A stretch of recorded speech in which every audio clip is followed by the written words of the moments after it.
இந்த இணைய வழி தமிழ் இறை வழிபாடு கூடுகையிலே பல உண்மைகளை நாம் உணர்ந்து கொள்ள இருக்கிறோம். குறிப்பாக உலகம் முழுவதிலும் கடவுள் பற்றிய சர்ச்சை, குழப்பம், கலகம், கருத்து பேதம் நீண்ட நெடுங்காலமாக நிலவி வருகிறது. ரொம்ப காலமாக உலகத்தில் உள்ள மனுஷங்க எந்த ஒன்றுக்கு தீர்வு காணலை, ஒரு முடிவுக்கு வரலை. எது ஒன்று இந்த உலக மனிதர்களை வாழ விடாமல் வாழ்வை சீரழிக்கிற பெரும் கருத்து பிரச்சனையாக இருக்குது அப்படின்னு நாம் சிந்தித்தோம்னா அது கடவுள் கருத்து தான். பாருங்கள், உலக அளவில் பார்த்தீங்கன்னா துருக்கியர்கள் இஸ்லாமியர்களுக்கும் இஸ்ரேலர்களுக்கும், அதாவது யூதர்களுக்கும் ஒரு பெரும் சண்டை நிகழ்ந்துகிட்டே இருக்கு. கிறிஸ்தவர்களும் இஸ்லாமியர்களும் ஒருவரை ஒருவர் பகைத்து விரோதித்து கொண்டே இருக்கிறார்கள்.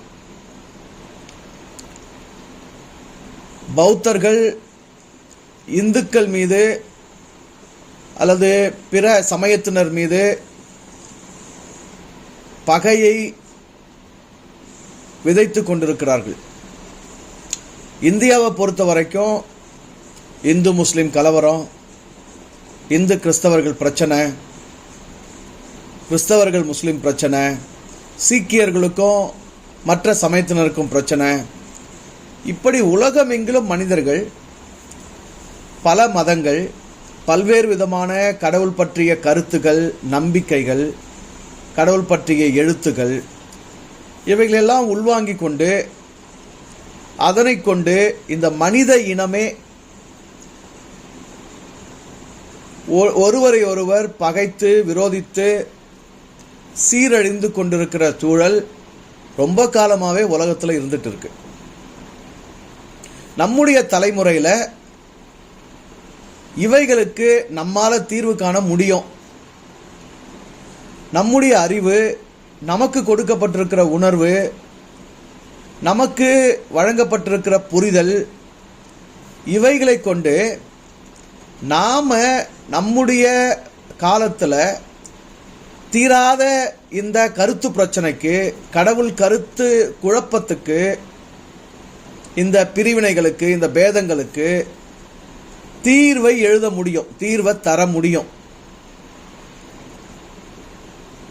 அதற்கு தேவையான புரிதலை, அறிவை, உணர்வை நாம் அடைய வேண்டியது அவசியமாக இருக்கு. தமிழ்ச்சான்றோர் திரு அவை என்பது இனத்தொண்டே இறை தொழுகை எனும் கொள்கையை, கோட்பாட்டை, கருத்தியலை முன்வைத்து இயங்குகிறது. இந்த இனம் என்பதை நாம் ஒவ்வொருத்தரும் இரண்டு நிலையில் புரிந்து கொள்ள வேணும். ஒன்று, அடிப்படையாக உயிரினம். நாம் பல்வேறு அடையாளங்களை சுமந்துட்டு இருக்கிறோம்.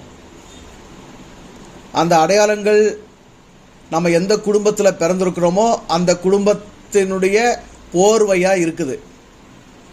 கிறிஸ்தவ குடும்பத்தில் பிறந்திருந்தா கிறிஸ்தவர் என்பது ஒரு அடையாளம், இந்து குடும்பத்தில் பிறந்திருந்தா இந்து என்பது ஒரு அடையாளம், இஸ்லாமிய குடும்பத்தில் பிறந்திருந்தா முஸ்லீம் என்பது ஒரு அடையாளம். இப்படி மதம் சார்ந்த பல அடையாளங்கள் நமக்கு இருக்கு. அதை தாண்டினா இந்தியாவில் பிறக்கிற பிள்ளைங்களுக்கு சாதிய அடையாளம்னு ஒன்று இருக்கு.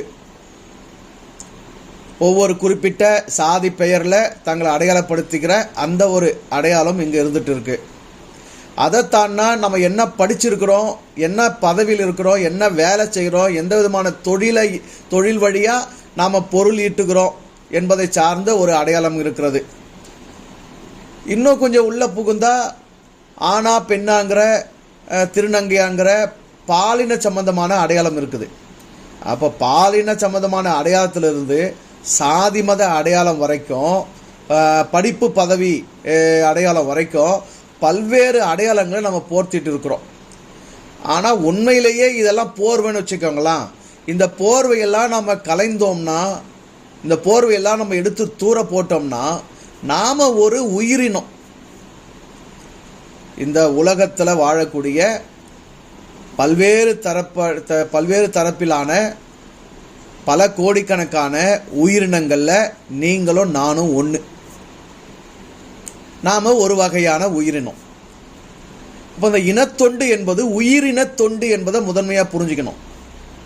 நான் உயிர் வாழ்வதற்கு எனக்கு தெரிந்தோ எனக்கு தெரியாமலோ பல கோடி உயிரினங்கள் எனக்கு உதவியாக இருக்கு. சரியா? முதன்மையாக நான் உடம்பாக இருக்கிறதுக்கு, நான் இந்த உடம்புல தெரியறதுக்கு, நான் இந்த உடம்பு கொண்டு தான் எல்லாத்தையும் செஞ்சுக்கிறேன். இந்த உடம்பை கொண்டு தான் அடுத்தவங்களுக்கு நான் காட்சி ஆகிறேன். இந்த உடம்பை கொண்டு தான் இந்த உலகத்தை நான் அனுபவிச்சுன்னு இருக்கிறேன். அப்போ நான் இந்த உடம்புல இருக்கிறதுக்கு பல கோடி நுண்ணுயிரிகள் என்ன உடம்பாக்கி வச்சிருக்கு. சரியா? பல கோடி நுண்ணுயிரிகள் இல்லாமல் நானுங்கிற இந்த உடம்பு எனக்கு இல்லை. அப்போ உயிரின தொண்டு என்பது முதன்மையாக என் உடம்புக்கு நான் செய்கிற தொண்டே, என் உடம்புக்கு நான் செய்கிற வேலையே, என் உடம்புக்கு நான் கொடுக்குற மரியாதையே உயிர்களுக்கு கொடுக்குற மரியாதை தான். அதோடு இந்த உடம்பு இயங்குவதற்கு இந்த உடம்பை உருவாக்கி இருக்கிற, இந்த உடம்பா ஆகி இருக்கிற நுண்ணுயிர்கள் மட்டும் இல்லை. இதை கடந்து பார்த்தீங்கன்னா, நான் சாப்பிடணுன்னா எங்கேயோ யாரோ ஒருத்தர் விதைக்கிறாரு, விளைய பண்ணுறாரு, அறுக்கிறாரு, அறுவடை செய்கிறாரு, அதை விற்பனை கூடத்துக்கு கொண்டு வராரு. இப்போ அவ்வளோ வேலையை யாரோ ஒரு விவசாயி எங்கேயோ செய்கிறாரு, யாருன்னு எனக்கு தெரியாது. சரியா? நான் உடுத்தணுன்னா யாரோ ஒருத்தர் பருத்தியை விளைவிக்கிறாங்க, நூல் எடுக்கிறாங்க, அதை மில்லுக்கு கொண்டு போகிறாங்க, அதை ஆடையாக நெய்கிறாங்க, அதை விற்பனையகத்துக்கு வருது, அதை ஒருத்தர் வாங்குறாரு, ஷோகேஸில் வைக்கிறாரு, இல்லை மால் கட்டுறாரு, எங்கேயோ ஒரு ஜவுளி கடை ஆரம்பிக்கிறாரு, எங்கேயோ வைக்கிறாரு. எப்படியோ நான் வாங்கி உடுத்தி கொள்வதற்கு எனக்கு உடை சேருது. இப்படி நீங்கள் இந்த உலகத்தில் உயிர் வாழ்வதற்கு, இயங்குவதற்கு, நான் ஒருத்தர் இருக்கிறதுக்கு எனக்கு கண்ணுக்கு தெரியாமல் எனக்கு பின்னாடி எவ்வளோ பேருடைய உழைப்பு இருக்குது, எவ்வளோ பேருடைய செயல்பாடு இருக்குன்னு யோசித்து பார்த்தா எவ்வளவோ மனித உயிரினங்கள் இதில் ஈடுபட்டு இருக்கு. சரி, மனித உயிரினங்கள் மட்டுமா? இல்லை. விவசாயத்துக்கு உதவுற மாடுகள், அதுக்கு சாணம் போடுற ஆடுகள், இதெல்லாம் தாண்டி மண்புழுக்கள், பறவைகள், விலங்குகள் என்று எத்தனையோ உயிரினங்கள் ஒன்றோடு ஒன்று சேர்ந்து செயல்படுறதுனால, ஒன்றுக்காக ஒன்று செயல்படுறதுனால, ஒவ்வொரு உயிரினுடைய செயல்பாடும் இந்த உலகத்தில் அந்த உயிரினம் மட்டும் இல்லாமல் வேற பல உயிரினங்கள் வாழ்வதற்கான ஒரு இயக்கமாக, இணைப்பாக தான் இறைமை, இயற்கை இந்த வாழ்க்கை முறையை அமைச்சிருக்கு. அப்போ இந்த உயிரினத்துக்கு நான் வாழ எனக்கு உறுதுணையாக இருக்கிற இந்த உலகத்தில் உள்ள பிற உயிரினங்களை பற்றி என்னுடைய புரிதல் என்ன, பிற உயிரினங்களுக்கான என்னுடைய நன்றி உணர்வு என்ன, பிற உயிரினங்களுக்கான என்னுடைய செயல்பாடு என்ன என்பதை புரிந்து கொள்வதுதான் முதன்மையான நம்முடைய பொறுப்பு. ஆக இந்த இனத்தொண்டு என்னும்போது உயிரினத்தொண்டு என்பதை தான் அடிப்படையை நம்ம முதல்ல புரிஞ்சுக்கணும். உயிரினத்தொண்டு எல்லா உயிர்களுக்குமான தொண்டு. சரியா? ஏன்னா நமக்கு தமிழ் மொழியை தாய்மொழியாக கொண்ட நமக்கு திருக்குறள் ரொம்ப அழகாக சொல்லுது, பிறப்போக்கும் எல்லா உயிருக்கும். எல்லா உயிருக்கான பிறப்பு ஒன்று தான், எல்லா உயிரும் சமந்தான், எல்லா உயிரும் இங்கே வாழுவதற்கான உரிமையோடு தான் வெளிப்பட்டு இருக்கு என்னும்போது உயிர் ஒன்று. சரியா? அப்போ அந்த உயிரின தொண்டு என்பது எல்லா உயிர்களுக்குமானது. இனத்தொண்டு என்பது உயிரினத்தொண்டு, அது எல்லா உயிர்களுக்குமானது என்பதை நம்ம அடிப்படையாக முதல்ல புரிஞ்சுக்கணும். இரண்டாவது, இந்த உயிரின தொண்டு என்பது மனிதனா இந்த பூமியில் வெளிப்பட்டிருக்கிற நான் ரொம்ப காலத்துக்கு முன்னாடியே இந்த மனித இனங்கள் மனிதர்கள் இனங்களாக பிரிந்து விட்டார்கள். அந்த இன அமைப்பு மொழி வழியில் அமைந்திருக்கு. அந்த மொழி வழியில் இனங்கள் பிரிந்ததுனால தான் இன்னைக்கு 200க்கும் மேற்பட்ட நாடுகள் இந்த உலகத்தில் அமைஞ்சிருக்கு. சரியா? அந்த நாடுகளில் அந்த ஒரு குறிப்பிட்ட மொழி வழியிலான தேசிய இனங்கள் அமைஞ்சிருக்கு. ஆனால் நாம பிறந்திருக்கிற இந்த தமிழ் மொழி, நாம பிறந்திருக்கிற இந்த தமிழர் என்கிற இந்த பேரினம் இன்னைக்கு வரைக்கும் இந்த உலகத்துல ஒரு பெரும் தேசிய இனமா மலர்ச்சி அடையவே இல்லை. ஏன் உண்மை என்னன்னு பார்த்தா, இந்த உலகத்துல எத்தனையோ இனங்கள், எத்தனையோ நாடுகள் உருவாகி வளர்ந்திருக்குது. ஒரு 500 வருஷம் கூட இல்லாத அமெரிக்கா வல்லரசு நாடா இருக்குது. ஒரு 200 வருஷத்துக்கு முன்னாடி வந்த நாடுகள்லாம் பெரிய தொழில் புரட்சிகள்லாம் செஞ்சுட்டு இருக்குது. அதாவது லட்சக்கணக்கில் மட்டுமே இருக்கக்கூடிய மக்கள் எல்லாம் ஒரு நாடாக இருக்கிறாங்க. குறிப்பாக யூதர்கள் கோடிக்கணக்கானவங்களாம் கிடையாது, அவங்க சில லட்சக்கணக்கானவங்க தான் நாடாக இருக்காங்க. சிங்கப்பூர் சில லட்சக்கணக்கானவங்க தான், அதெல்லாம் நாடாக இருக்குது. மலேசியெல்லாம் ஒரு நாடாக இருக்குது. இப்படி இந்த உலகத்தில் இத்தனை நாடுகள் உருவாகி தனி மொழி வாரியான தேசிய இனங்களா அவங்க மலர்ச்சி பெற்று தங்களுடைய வாழ்க்கை, தங்களுடைய அரசியல், தங்களுடைய நிலம், தங்களுடைய விளைச்சல், தங்களுடைய கல்வி, தங்களுக்கான மருத்துவம், தங்களுக்கான வாழ்க்கை முறை எல்லாவற்றையும் அவங்களே பார்த்துக்கிற ஒரு நல்ல சூழல் அவங்களுக்கு அமைஞ்சிருக்கும் போது, உலகத்தின் முதன்மையான மொழி, உலகத்தின் முதன்மையான இனம்னு சொல்லப்படுற தமிழர்களுக்கும் தமிழ் மொழிக்கு மட்டும் இன்னைக்கு வரைக்கும் ஒரு தேசிய இனமாக இந்த இனம் இன்னும் மலர்ச்சி பெறவே இல்லை. சரியா? தேசிய இனமாக இந்த இனம் மலர்ச்சி பெறாததுனால இதுக்கு ஒரு தேசிய நாடா இது உருவெடுக்கவே இல்லை. தமிழ்நாடு என்பது, தமிழர் என்பவர்கள் ஒரு தனி தேசிய நாடாக உருவெடுக்கவில்லை. உலகத்திலேயே ஏதாவது ஒரு மொழியை சார்ந்த ஒரு இனத்துக்கு ஒரு தேசிய நாடா உருவெடுத்துக்கான தகுதி இருக்கானா, அந்த முதன்மையான தகுதி தமிழர்களுக்கு, தமிழ் மொழிக்கு மட்டும்தான் இருக்கு. ஏன்னா இந்த மக்கள் லட்சக்கணக்கில் இருக்கிறவங்க கிடையாது, ஏதோ 1 கோடி 2 கோடி கிடையாது. உலகம் முழுவதிலும் ஏறத்தாழ 12 கோடி மக்கள் இருக்கிற ஒரு தேசிய இனம். 12 கோடி மக்கள் என்பது மிக பெரும்பான்மை. அப்போ இவ்வளவு பெரும்பான்மையான மக்கள் எல்லா இடங்களிலும் சிதறி கிடக்கிறோம்.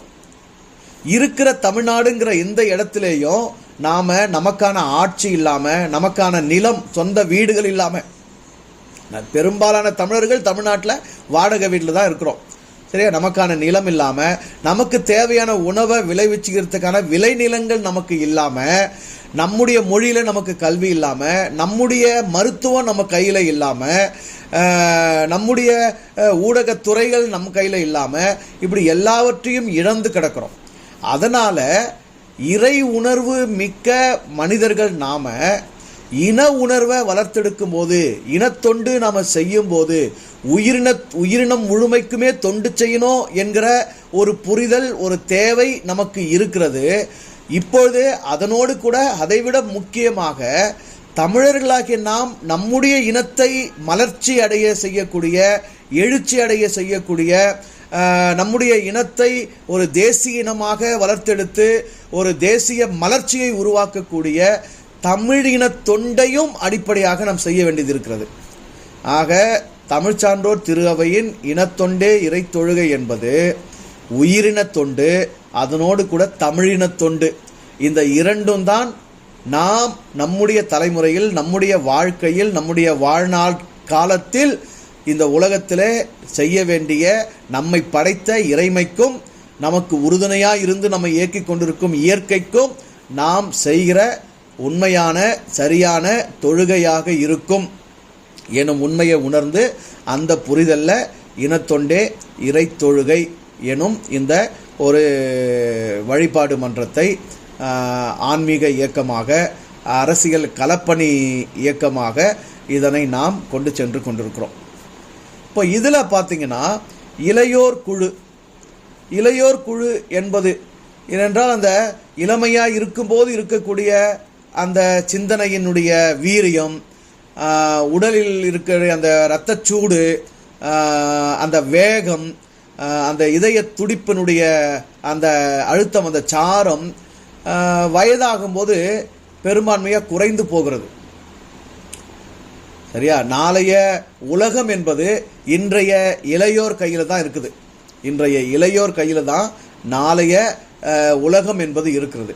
ஆனால் இன்றைய இளையோர் முறையாக சரியாக கற்பிக்கப்பட்டு அறிவுறுத்தப்பட்டு வழிநடத்தப்படுவதற்கான அரசியல், கல்வி, பொருளாதார, ஆன்மீக சூழல் நம்ம நாட்டில் இல்லவே இல்லை. எதெல்லாம் அடிப்படையாக நமக்கு ஒரு 13 வயசுக்குள்ளே தெரியணுமோ அதெல்லாம் நமக்கு தெரியவே இல்லை. சரி, ஒரு 20 வயசுக்குள்ளே நமக்கு என்னவெல்லாம் புரிஞ்சிருக்கணுமோ அதுவெல்லாம் நமக்கு புரியறதே இல்லை. ஏனென்றால் அதற்கான கல்வி, அதற்கான சுதந்திரம், அதற்கான சூழல் நம்மை சுற்றிலும் நமக்கு இல்லவே இல்லை. ஆகவே நாம் இங்கு ஆளும் தலைவர்களாக உருவெடுப்பதற்கு பதிலாக, ஆளுமைகளாக உருவெடுப்பதற்கு பதிலாக அடிமைகளாக வளர்த்தெடுக்கப்படுகிறோம். நல்லா படி, ஏதாவது ஒரு வேலைக்கு போ, நல்லா சம்பாதி, கல்யாணம் பண்ணு, பிள்ளைங்களை பெற்றுக்கோ, அவங்கள வளர்த்தெடு, நல்ல வீட்டை கட்டு, காரை வாங்கு, வாழ்ந்துட்டு போ. இதை தவிர வேறு எதுவும் சமூகம் நமக்கு முன்பாக காட்டுவது இல்லை.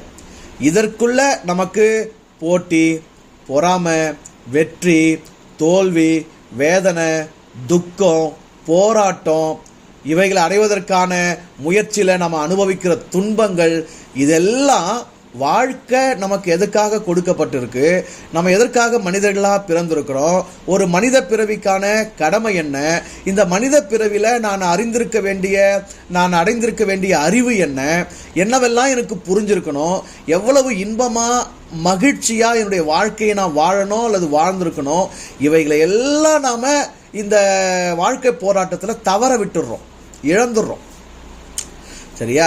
ஏன்னா நம்முடைய பெற்றோரும் அதை இழந்தாங்க, அவங்களுக்கும் இதற்கான வாய்ப்புகள் கிடைக்கல, யாரும் சொல்லிக் கொடுக்கல, முறைப்படுத்தலை, வழிநடத்தலை, நமக்கும் அது கிடைக்கல. ஆக வாழ்க்கையை போராட்டமாகவே வாழ்ந்து, போட்டிகளோடையே வாழ்ந்து, பொறாமைகளோடையே வாழ்ந்து, வெற்றி தோல்விகளோடையே நம்ம உழன்று, எதையாகிலும் நம்ம சாதிக்கணும் அப்படிங்கிற அந்த வெறித்தனத்தை மட்டும் இந்த சமூகம் நமக்கு ஊட்டி விடுவதனால சந்தோஷம் என்கிறத அல்லது நம்முடைய ஆற்றல், நம்முடைய சக்தியினுடைய வெளிப்படுத்துதல் என்பதை முழுமையாக இழந்து எல்லாரும் போல ஏதோ வாழ்ந்துட்டு போகிறோம். சரியா? ஆனால் இந்த இணைய வழிபாடு நமக்கு என்ன செய்ய போகுது அப்படின்னா, முதன்மையாக நமக்கு வாழ்க்கையை பற்றிய புரிதலை நமக்கு இது ஊட்ட போகுது. இந்த வாழ்க்கையை நமக்கு வழங்கிய, இந்த வாழ்க்கையை நமக்கு அருளிய இறை உணர்வு பெருக்கத்தில் நம்ம இது வழிநடத்த போகுது. இந்த காலத்தில், இந்த மொழியில், இந்த இனத்தில் மனிதர்களாக நம்ம பிறந்திருக்கிறதுனால நம்முடைய இனக்கடமை என்னங்கிறத நமக்கு உணர்த்த போகுது. ஆக நாம் நம்மை படைத்த இறைவனை உணர்ந்து மகிழ்ச்சியாக வாழ்ந்து, நிறைவாக வாழ்ந்து, இந்த இனத்திற்கான தொண்டை நாம் செய்து, இந்த இனத்தை மீட்டெடுத்து,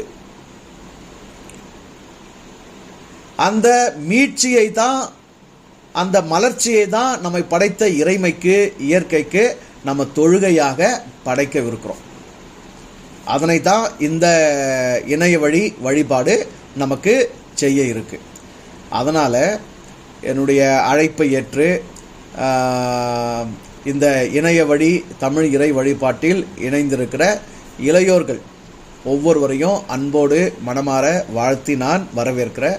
இளையோரோடு இணைந்து நாங்களும் மனதளவில் இளையோர்கள் தான், எங்களை நீங்கள் சேர்த்து கொள்ள வேண்டும் என்று துடிப்போடு இணைந்திருக்கிற மற்ற நண்பர்களையும் அன்போடு வாழ்த்தி வரவேற்கிறேன். இன்னைக்கு இவ்வளோதான் அறிமுக உரை. சரி, அடுத்த வாரத்திலிருந்து நாம் மற்ற உரைகளை, வழிபாட்டை நாம் வழிநடத்துவோம். சரியா? இணைந்த ஒவ்வொருவருக்கும் என்னுடைய இதயபூர்வமான நன்றிகள், வாழ்த்துக்கள்.